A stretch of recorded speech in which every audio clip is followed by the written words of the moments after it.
താനിപ്പോ എവിടെ പോകുന്നു? എന്റെ ചെറുമക്കളുടെ കഴുത്തറക്കും മുമ്പേ, എന്റെ പെൺമക്കളെ കുതിരപ്പുറത്ത് കയറ്റി വലിയ തുറയിലേക്ക് കൊണ്ടുപോകും മുമ്പേ എനിക്ക് എന്റെ മാളികയിലെത്തണം. വേണ്ട, യാത്ര ആപത്താണ്. നമ്മുടെ ആൾക്കാർ മടങ്ങി ഒന്ന് വിവരം തരുന്നതുവരെ വണ്ടി. നിങ്ങൾക്കും പിരിഞ്ഞു പോവാം, അല്ലെങ്കിൽ ഇവിടെ ഒളിച്ചിരിക്കാം. കുടമൺ തറവാട്ടിൽ ഒരു ജീവനെങ്കിലും അവശേഷിക്കുമെങ്കിൽ നിങ്ങളെ രക്ഷിച്ചിരിക്കും. എത്ര നേരം, എത്ര നാൾ എന്നൊന്നും ചോദിക്കരുത്. കുടമൺ പിള്ള ആരുടെ മുമ്പിൽ ഔദാര്യത്തിന് നിന്നു കൊടുത്തിട്ടില്ല, തോറ്റിട്ടുമില്ല. ഒരു ബന്ധവും എനിക്ക് തടസ്സമല്ല. എന്റെ കണക്കുകൾ എനിക്ക് തീർത്തേ മതിയാവും. അത് ഞാൻ തീർത്തിരിക്കും. ആർക്കും സംശയം വേണ്ട.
എത്രയെത്ര തോൽവികൾ നമ്മൾ ഒരുമിച്ച് കണ്ടു.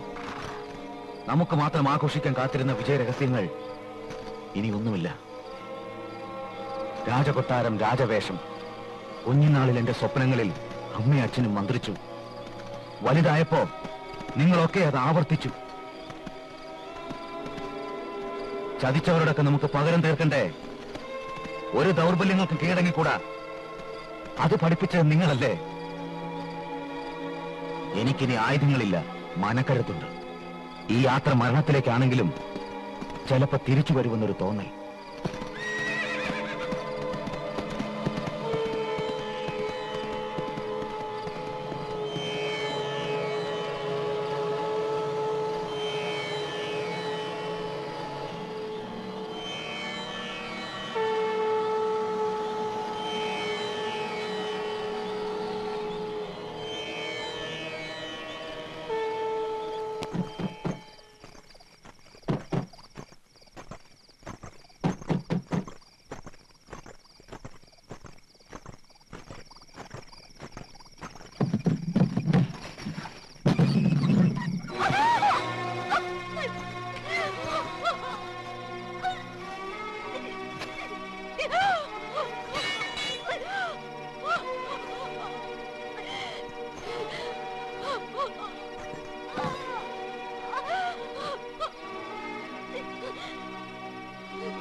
ചിരിക്കണ്ട.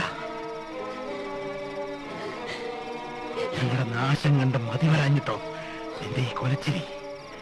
8 വീടുകളെ കൊല വരുത്തിയവളെ, എന്റെ ചിരിയിൽ ഇനി ഞാൻ തളരില്ല. എന്നെ നിനക്ക് ഒറ്റ കൊടുക്കാം, കൊല്ലിക്കാം. പക്ഷെ എന്നെ വിശ്വസിച്ച് കൂടെ നിന്നവരെ മറ്റാരെക്കാളും നിന്നെ ഞാൻ സ്നേഹിച്ചു.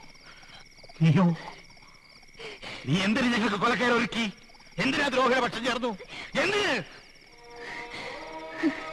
എനിക്കേത് പക്ഷം? അമ്മ പിഴച്ചു പറ്റവൾ സുഭദ്ര കുത്തുവാക്കുകൾ കൊണ്ട് എന്നെ പരിഹസിച്ചപ്പോഴൊക്കെ 1000 തവണ ഞാൻ കെഞ്ചി ചോദിച്ചു, എന്റെ അച്ഛനാരെന്ന്. അമ്മാവനറിയില്ല എന്റെ അച്ഛനാരെന്ന്. അമ്മയുടെ നേർക്കുയർത്തിയ വാൾ എന്തുകൊണ്ട് അച്ഛന്റെ നേർക്കുയർത്തിയില്ല? ഓ, അച്ഛൻ മഹാരാജാവിന്റെ സേനാപതി. എങ്ങനെയെങ്കിലും നമ്മുടെ പക്ഷത്തേക്ക് ആകർഷിക്കാൻ കഴിഞ്ഞാൽ വിജയം എളുപ്പമാണല്ലേ? ഇന്നോളം എന്നെ കാണാൻ വരാത്ത ആ മനുഷ്യനെ ഞാൻ സഹായിച്ചു എന്നാണ്. ഞാൻ ആരുടെ പക്ഷം? അമ്മാവനറിയാമോ, തമ്പയുടെ കിടക്കറയിലേക്ക് എന്നെ എത്തിക്കാൻ എന്തൊക്കെ കെണികൾ ഒരുക്കിയിരുന്നെന്ന്. അയാൾക്ക് വഴങ്ങിയിരുന്നെങ്കിൽ തറവാടിന് ഞാൻ വേണ്ടപ്പെട്ടവളായനെ. പക്ഷേ അയാൾ എന്നോട് കണക്ക് തീർത്തു. അമ്മാവൻ കൈപ്പിടിച്ചേൽപ്പിച്ച എന്റെ പുരുഷനെ അയാൾ എന്നിൽ നിന്നകറ്റി.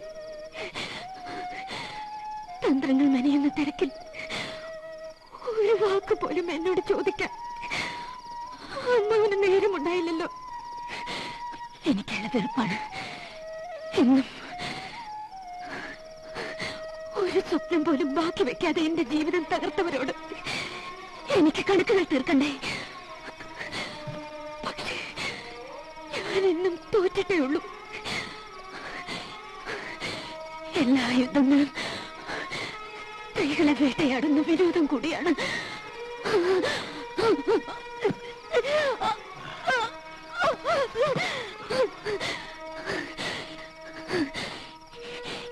എനിക്ക് സങ്കടമില്ല. ശത്രുവിന്റെ കൈകളേക്കാൾ ഈ ദയക്ക് നന്ദിയുണ്ട്. അമ്മാവന്റെ ദാനമല്ലേ ജീവിതം. ഞാൻ വിശ്വസിച്ചു. നീ ചതിച്ചു പറഞ്ഞപ്പോ ഉച്ചയ്ക്ക് വെച്ച കൈകൊണ്ട് തന്നെ. ദൈവമേ, അയ്യോ.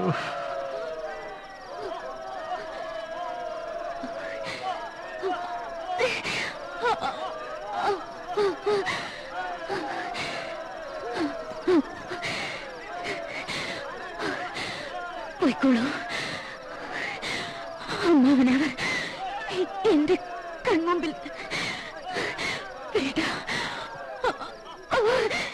പരാജയങ്ങൾ ഒളിച്ചോടുന്നവനല്ല കുടവൻപിള്ള. പക്ഷെ നമ്മുടെ തറവാട്ടിൽ ഒരാൾ അവശേഷിക്കുന്നവരെ മറ്റു ചിലരുടെ ജീവൻ രക്ഷിച്ചോളാന്ന് ഞാൻ വാക്ക് കൊടുത്തിട്ടുണ്ട്. അതെനിക്ക് പാലിച്ച മതിയാവും.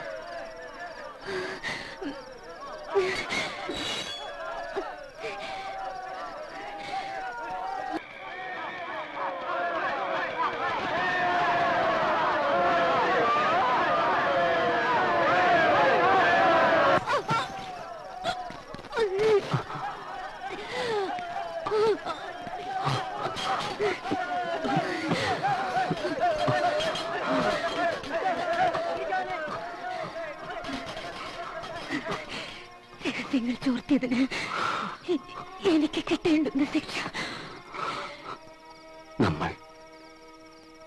നമ്മൾ ഒരച്ഛന്റെ മക്കളാണ്. ഇന്നലെ ആ സത്യവും ഞാൻ അറിഞ്ഞു. മരണം മുന്നിൽ കണ്ടപ്പോൾ ചില സത്യങ്ങൾ പറഞ്ഞു. അതിലിതും ഉണ്ടായിരുന്നു. നിന്റെ ശരിക്കുള്ള മുഖം കാണാൻ എനിക്ക് യോഗം ഉണ്ടായില്ലല്ലോ.